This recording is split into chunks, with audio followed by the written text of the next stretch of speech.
I have a serious warning for anyone about to drop $1,000 on a new iPad Pro right now. Stop what you are doing, because Cupertino Supply Chain just leaked a massive secret about the iPad Mini 8, and it might honestly be the biggest product sabotage in Apple history. People are constantly searching Google and YouTube right now asking, should I wait for the iPad Mini 8? Or is the iPad Mini dead?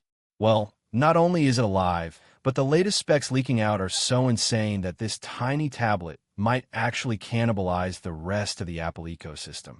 Let us talk about the screen first, because the new OLED iPad Mini leaks are totally out of control. According to the ELEC and panel expert Ross Young, Apple is finally abandoning the cheap LCDs we have suffered with for years. They are reportedly securing millions of 8.7-inch OLED panels. Think about that for a second. The current model is 8.3 inches. How do you fit an 8.7-inch screen without making the physical tablet bigger and ruining its portability? You completely shave down the bezels. We are looking at an edge-to-edge organic display with pure, infinite blacks. No more glowing gray borders when you're watching movies in a dark room. Honestly, I'll believe the bezels are actually that thin when I see it. But if Mac Otakara is right about this redesigned aluminum frame, this is easily going to be the best small tablet ever made. But an OLED screen means absolutely nothing if the internal performance is garbage. If you search for iPad mini gaming performance, you know the older chips throttle hard under pressure. Well, DG Times is reporting a complete skip of the older silicon. We are hearing massive whispers of an A19 Pro chip built on flawless TSMC 3nm yields. Putting a flagship smartphone chip inside a chassis this small sounds like a literal thermal nightmare. I am genuinely skeptical about how they plan to handle heat dissipation without active cooling. But if they pull off, you're looking at a dedicated portable gaming console that runs AAA games natively without breaking a sweat. Let me ask you guys down in the comments right now.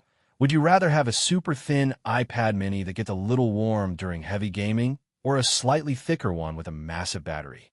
Let me know, because the battery life on this A19 Pro chip is going to be a major make or break feature for a lot of buyers. So why is Apple suddenly putting so much raw power into their smallest device?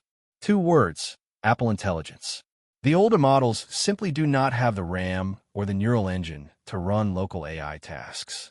The iPad Mini 8 is heavily rumored by Mark Gurman to feature 8 GB of unified memory as a baseline just to handle instant voice transcription, smart photo editing, and advanced Siri functions entirely locally.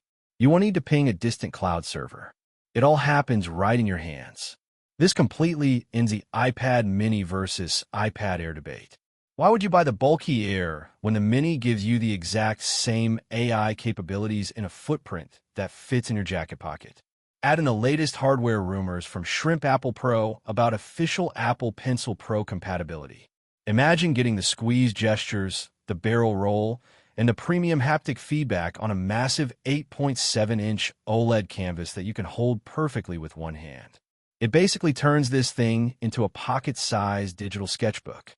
So what about the iPad Mini 8 release date and price? Ming-Chi Kuo has been tracking this, and you need to expect the Apple tax to hit hard. Transitioning to advanced OLED and dropping in an A19 Pro chip is expensive. We are likely seeing a baseline price jump to $599 or even $649, with a launch window heavily targeted for late this year or early next spring. If you're desperate for a daily driver that gives you seamless integration and uncompromised power, do not buy a heavy glass slab today. The tiny beast is coming, and it changes the entire mobile lineup.